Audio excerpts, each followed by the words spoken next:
محمد كل سنه طيب. الحلقه بتاعتنا فكر ثواني هتكسب ضعف اللي معاك. يا رب. تمام. يعني مثلا لو معاك 100 جنيه هنحطها في ظرف لوحدها تبقى 1000 جنيه. معاك قد ايه في جيبك؟ 15 جنيه. حلو. بص هنحطها في الظرف اهو. من هو الملقب بامير الشعراء؟ امير الشعراء، استنى انا عارف. امير الشعراء احمد شوقي. لا راجع نفسك. مسلمين ولا شخصيات عامة؟ لا شخصيات عامة. ما هو أمير الشعراء أحمد شوقي يعني. أحمد شوقي أنا متأكد. لا بعد الثورة اتغير على فكرة. بعد مين؟ بعد الثورة. ثورة يوليو. النصر. ثورة مين؟ يناير. يناير مين؟ يناير اللي عدت دي 25 يناير؟ كنت صغير ساعتها بس معرفش. أمير الشعراء، أحمد فؤاد نجم، عندك هشام الجخ. لا مش ده. لو بعد ثورة يناير 25 يناير 2011 عندك هشام الجخ، عندك أيمن ماجد قمر. لا ده مؤلف. أحمد فؤاد نجم. طيب عشان اوفر عليك انا كنت عايزك تكسب معانا بس انت هتخسر 15 جنيه لان هو مصطفى كامل المطرب مصطفى كامل. يا عم الكلام ده. مصطفى كامل نقيب الموسيقيين. ايوه ما هو ما هو الشاعر. مبدئيا مصطفى كامل مش شاعر. مصطفى كامل كتب لنفسه ولحن لنفسه وغنى. يبقى ايه؟ في مصطفى كامل تاني ايام ثورة يوليو. ثورة يوليو مين كمان؟ ده ايام الاحتلال الانجليزي قبل ثورة 19 كمان. لا ده انت قديم قوي. قديم قوي. لا قديم انت. اتغيرهم. ما مين دول؟ التاريخ غير. اتغير فين ده بقى؟ غير كتير. التاريخ غير كتير. امتى ده؟ انا بقول لك بعد يناير حصل تغييرات كتير. لا ما نزلتش الابديت ده والله. ما حملتوش عندك على التليفون؟ لا خالص ما فيش الابديت ده. لا والله جايين يشوهوا التاريخ دلوقتي. ما قريتش مين دول اللي جايين يغيروا التاريخ يعني؟ ايه اللي عملوا الثوره غيروا التاريخ؟ مين دول؟ انت مش مقتنع. ثورة ايه؟ انت مش مقتنع صح؟ يعني مش بعد العلم والقرايه يعني جايين يغيروا كل ده يعني مش منطقي. بعد اذنك هنشوف واحد معدي زيك اهو. خدت بالك؟ هنشوف. السلام عليكم. سلام عليكم. كل سنه طيب. طب ما ممكن اديك الفلوس وتاخدها ما اكسبش بس اخدها. والله اكسب هتاخد. طب انا كسبتش دلوقتي مش هاخدهم. ما احنا اتفقنا الاول. انت والله بس نشوف ما سمعتوش قوي. لو انت كسبت ايه؟ ولو ما كسبتش مش هاخدها. بص اسم حضرتك ايه؟ اسمي احمد. استاذ احمد. من هو امير الشعراء؟ بس بعد الثوره. مش بعد الثوره. بتقرا تاريخ مثلا ومتابع ولا؟ والله بس قلت لك على فكره. قلت لك كنت حددت انهي ثوره. انا جبت لك بعد الثوره دي اللي بعد الثوره. ايوه بالظبط كده. طب انهي ثوره طيب؟ يعني مش عارف. الثوره الاخيره بتاع 25 يناير.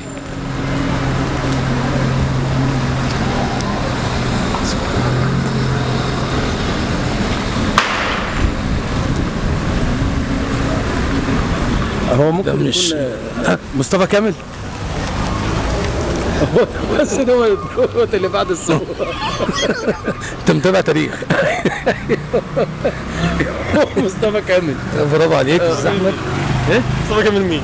اللي بيغني اللي هو الجديد ده اللي هو كامل بقى شاعر. ما هو شاعر وبيغني هو كل حاجه في اي حاجه. مصطفى كامل نجم اصلا. المطرب. انت مش مقتنع ليه بس انا عايز انت رامز جلال صح؟ انجز قول لي. مش رامز جلال. خلينا رامز جلال. تتابعه طيب؟ ولا بتابعه؟ يا جدعان مصطفى كامل مين يا جدعان الشاعر بعد الثوره؟ مبدئيا كده اخر ثوره كان ثوره 30 يونيو مش 25 يناير. السلام عليكم. كمان يا مستعان. قول مصطفى كامل انت كمان يلا. لا ما فيش. اتفضل الراجل يسألك. مساء الخير. نتعرف بيك؟ ايمن العوضي. ايمن العوضي. ازاي ايمن؟ حضرتك جاي من سفر او انت في الجيش؟ طيب. انت جاي تشيل حاجه من هنا؟ مين؟ انا جاي مستني واحد صاحبي. طيب انت شفتنا بنصور. انا شايفك متابعنا وكده يعني. انا واقف مستنيك فقلت اما اشوف في ايه. طلع ايوه مش مقتنع. لا والله. والله ما اقتنع كمان، يعني مش مقتنع يا جدعان. حتى لو كسبت يعني ايه مغني شعبي؟ يعني ايه مغني شعبي فجأة بقى امير شعراء؟ مين ده؟ حتى لو كسبت ده الاغنيه جامده جدا، لحنها لحنها؟ ايوه هي دي اغنيه جامده. امال ايه؟ مصطفى كامل. حضرتك ما شاء الله يعني قاري تاريخ قريب. يعني في الجيش عندنا المكتبه فبنخش نقرا فيه. جيش مين في المكتبه؟ لاننا على مكتبه اسكندريه، عندنا المكتبه بيبقى. بتخدم فين؟ ايه؟ بتخدم فين؟ مكتبه اسكندريه الحرس. بتخدم في مكتبه اسكندريه؟ لا احنا حرس على مكتبه اسكندريه، فبنسمح لنا ان احنا نخش.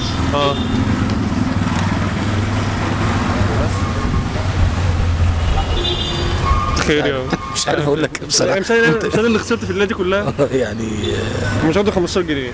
ما خلاص بقى كده انا قدامك اهو. طب انا كده كسبت. طيب هي اللي موجود دلوقتي ده لكم انتوا الاثنين. مبروك. كل سنه طيب. حضرتك طيب يا فندم. مش عارف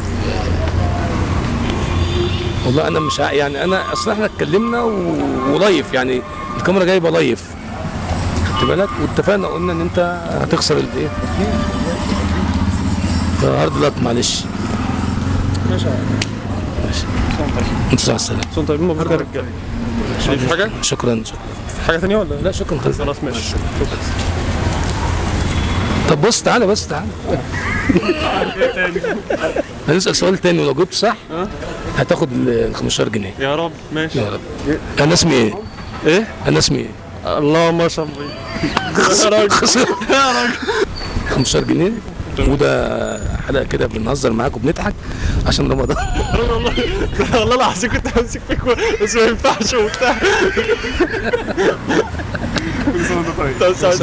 وانا عارف انتوا تبعها اصلا، وانا عادي هرشكم اصلا. وانت فاكر مجالات اسكندريه؟ ما كده كده مالهاش خدمه اصلا، يعني انت وسيمه يا سلومه هي معروفه. لا فيها خدمه. فيها خدمه. ماشي. انت جميل. وانت كل سنه وانت طيب يا حبيبي. ماشي يا رجاله. ازاي يا عم؟ ماشي.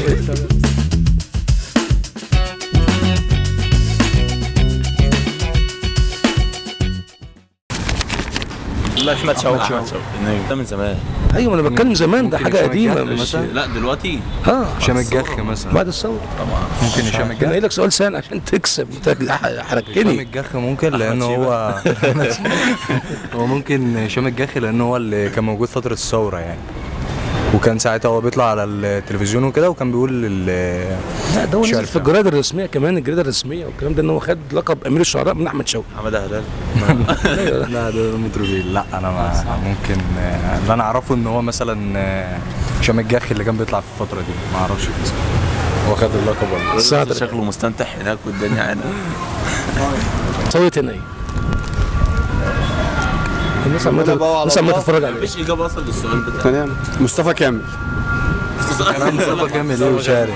ممكن مثلا عمرو حسن. فعلا ممكن عمرو حسن. لا مصطفى كامل بما ان هو كان رئيس النقابه وتسلم الايادي لحن. ما انا بقول لك هو خد ايه بتكلم على الثوره انهي ثوره؟ يناير 25 يناير. مصطفى كامل ده كان من ايام سعد زغلول تقريبا. لا يا لا مصطفى كامل مصطفى كامل المطرب. طيب كده كسب. اعمل ايه دلوقتي؟ عادي. انت حطيت 15 ولا 10؟ حطيت 5 جنيه. 5 جنيه دي هتبقى. السلام عليكم. سلام. ازيك يا فندم؟ اهلا وسهلا. مش هتاخدهم. مش هتاخدهم. بس احنا ما كناش عارفين معلومه مش هتاخدهم ديت قبل التسجيل يعني. لا انا قايل. مصطفى كامل. ها؟ يعني انا حضرتك اخر مره قريت تاريخ امتى؟ لا مش موضوع قريت تاريخ امتى، بس هو يعني الاحداث بتقول كده يعني. ان مصطفى كامل هو اللي. طيب هو انتوا الاثنين، انت قلت مصطفى كامل. انتوا الاثنين حلال عليكم. مش فاهم حاجه. كسب. بس حضرتك ما قلتش ان هو لو دفع الفلوس مش هياخدها لو جاب غلط. يعني انت عايز تاخد ال 10 جنيه؟ طب سؤال بس معلش بقى، معلش يعني هو حط 20 وحط 5 كسبوا 10 هيقسموه. اضعاف. يعني الفلوس دي مواد 10 اضعاف 10 اضعاف. عد يعني هم عد يبقوا كام؟ 350 جنيه حالا في الظرف. استغرب ازاي؟ لا انت مستغرب على 350 مش مستغرب عن الساحل. مصطفى كامل هو اللي بقى. لا مش مستوى.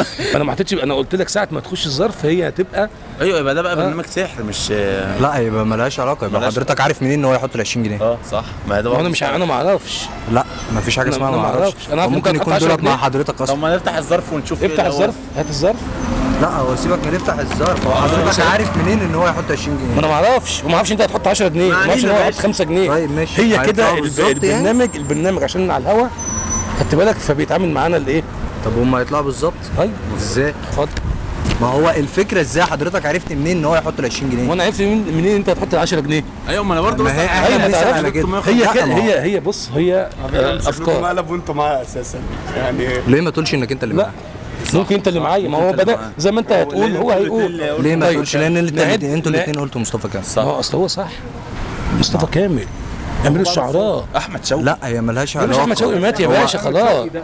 احمد شوقي مات ده قبل كده، انت ما تعرفش ان في ابديت بيحصل والتاريخ بيتجدد. اني طب انا ممكن اسال جوجل يعني؟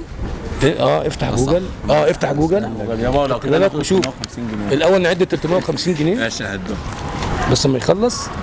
بس أنا طب اقول لك مش- حاجه استنى، لو طلعت الظرف وطلع 350 جنيه هتدفع كام؟ لا هو مش حوار ادفع كام. طب ما هو حضرتك، ما انا بقول لك، ما هو حضرتك ممكن تكون مرتبها فعلا وعارف لا، ان هو هيجي يضمك معاك. يعني انا شكلي يعني انا عندي شنب، ينفع ارتب حاجه ما زي انا كده؟ عندي شنب. انا ما حطيتش، انا قلت لك ساعه ما تخش الظرف هي هتبقى ايوه يبقى ده بقى برنامج سحر مش. لا يبقى ملهاش علاقه، يبقى ملهاش حضرتك عارف منين ان هو يحط ال 20 جنيه؟ صح. ما هي ده ما انا برضه مش سحر. انا ما اعرفش. لا مفيش حاجه أنا- اسمها أنا ما ما اعرفش. أعرفش. أنا عارف ممكن ممكن يكون أحط 10 دولت مع جنيه. حضرتك طب اصلا. ما نفتح الظرف ونشوف ايه افتح الأول. الظرف، هات الظرف. لا هو سيبك من يفتح الظرف، هو حضرتك عارف منين ان هو يحط 20 ما جنيه؟ انا ما اعرفش وما اعرفش انت هتحط 10 جنيه، ما اعرفش ان هو علينا هيحط 5 جنيه. طيب ماشي. هي كده هيطلعوا بالظبط يعني؟ البرنامج عشان على الهوا خدت بالك، فبيتعامل معانا الايه؟ طب هم هيطلعوا بالظبط؟ طيب ازاي؟ اتفضل. ما هو الفكره ازاي حضرتك عرفت منين ان هو يحط ال 20 جنيه؟ وانا عرفت منين انت هتحط ال 10 جنيه؟ ايوه ما انا برضه ما بس هي أنا- احنا أيوة، بنسال أنت على كده. هي لا، كده ما هو- هي بص هي افكار. مقلب وانتوا معايا اساسا يعني. ليه ما تقولش انك انت اللي لا معاه؟ ممكن انت اللي معايا، ما هو بدا زي ما انت هتقول هو هيقول. ليه ما طيب، تقولش؟ لان نعد- انتوا نعد- الاثنين قلتوا مصطفى كامل. ما هو اصل هو صح. مصطفى كامل امير الشعراء. احمد شوقي. لا هي ملهاش يا باشا علاقه. احمد شوقي مات يا هو- باشا خلاص. احمد شوقي مات ده قبل كده، انت ما تعرفش ان في ابديت بيحصل والتاريخ بيتجدد. اني طب انا ممكن اسال جوجل يعني؟ افتح جوجل. افتح جوجل. يا بابا لو كده بالك ناخد وشوف. 350 جنيه. الاول نعد 350 جنيه ماشي هدهم. بس لما يخلص. بس أنا طب اقول لك مش- حاجه استنى، لو طلعت الظرف وطلع 350 جنيه هتدفع كام؟ لا هو مش حوار ادفع كام. طب ما هو حضرتك، ما انا بقول لك، ما هو حضرتك ممكن تكون مرتبها فعلا وعارف لا، ان هو هيجي يضمك معاك. يعني انا شكلي يعني انا عندي شنب، ينفع ارتب حاجه ما زي انا كده؟ عندي شنب. على العموم عشان انتوا رايحين فين؟ طيب يعني عد الفلوس، ادي 5 وادي 5 دول بتوعك، مش هنزين منك حاجه، انا زعلان منك. ال5 بتاعتك ادي 20 يعني كده ما تسيبليش حاجه بقى. ودي بيت الزرق. لا ما كسبتوش طبعا، احنا بنهزر معاكم. يعني هو طلع مين برضه؟ يا عم امير الشعراء احمد بيه شوقي.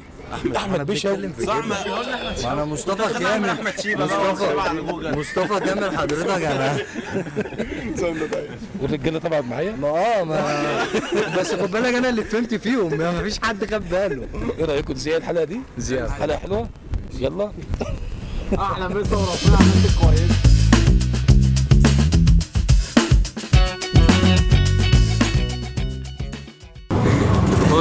احمد شوقي. لا انتوا اخر مره قريتوا تاريخ امتى؟ انا مخلص من زمان. من زمان. هو بعد الثوره اتغير. انت والاستاذ احمد كسبتم دلوقتي مبلغ 350 جنيه في الظرف ده. ماشي يا باشا. شكرا شكرا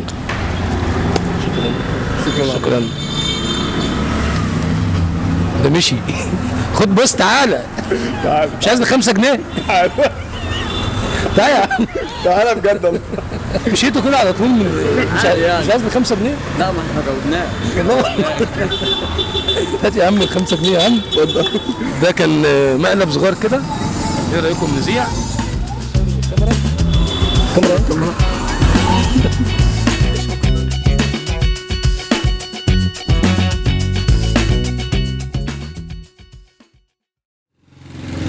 لا ركز. امير الشعراء احمد شوقي امير الشعراء بعد ثورة 25 يناير.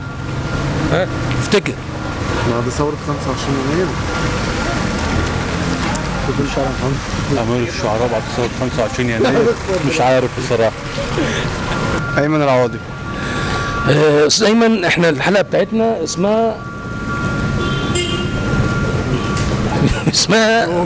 فكر. لا والله فكر ثواني واكسب 10 اضعاف اللي معاك.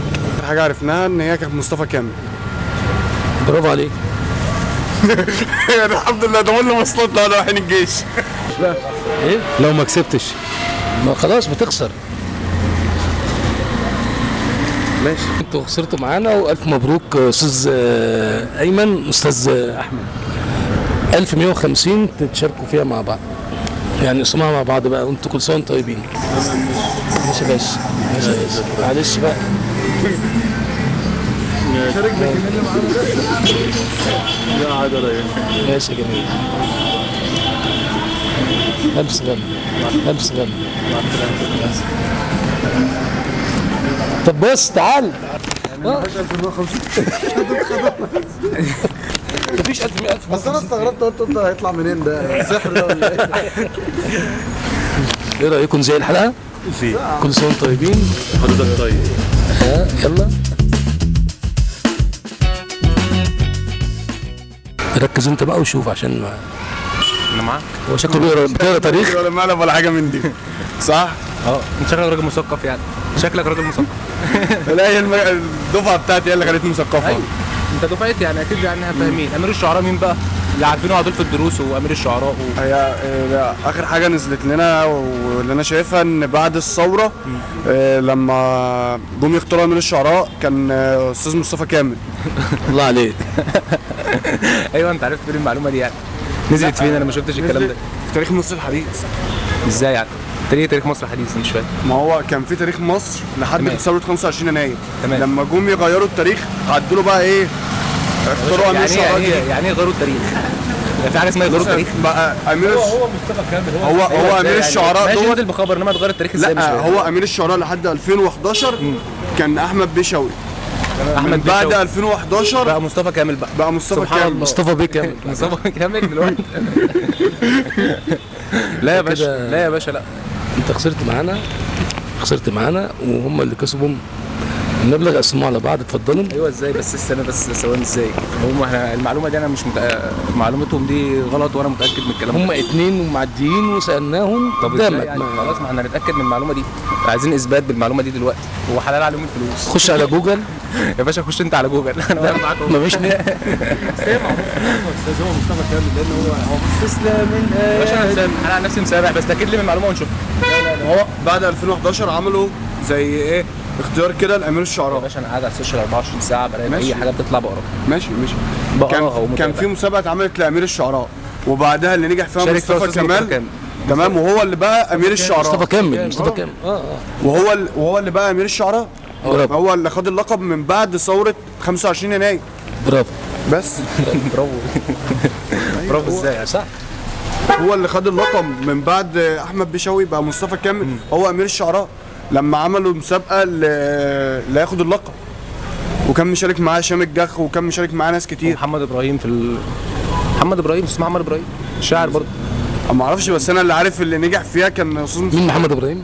شاعر يا باشا محمد. صاحبك يعني؟ لا مش صاحبي هو شاعر يعني شاعر كويس. شاعر بيكتب كلام. من هنا من المحل اهو. تقريبا من الغربيه تقريبا. تقريبا عارف. تقريبا هو اللي نجح فيها. بس. طب احنا الف شكر. الف يا شكر. باشا الف شكر. انا معاك بس نتاكد بالمعلومه بس. طب ما تمسكنيش جنبي انت مش هعرف. انا مش هعرف. لا يا باشا لا نتاكد من المعلومه وانا مش على فلوس بس انا عايز اتاكد يعني شوف هل. طيب اتاكد منها انت بقى لما تروح. يا باشا ما انت الموبايلات كلها دلوقتي حديثه ما احنا اتاكدنا منها. لا انا عن نفسي انا سامح في فلوس واتفضل يعني عادي وانا مش بس اللي هو لا استنى لا استنى نتاكد من المعلومه وخد الفلوس. لا يعني ما هو انت جيت فجاه هتمشي فجاه كده طب اقف معايا طيب. يا عم الف بركه على قلبك بس 1000 ونص بس خلاص. لا يا باشا طيب خلاص احنا عايزين نقفل الحلقه. بس انا 1550 يعني يا باشا الله يبارك لك. بس طيب خلاص كل سنه وانت طيب. ساعه السلامه يا باشا. هو الاستاذ ماشي يا باشا. انت بتمسك ايديا ليه كده؟ انا مش ههرب. انا واقف استنى بس احنا واقفين. ماشي يلا اعمل الكاميرا. شكرا. انا ممكن اعمل معاك شكرا واخدهم انا ونمشي.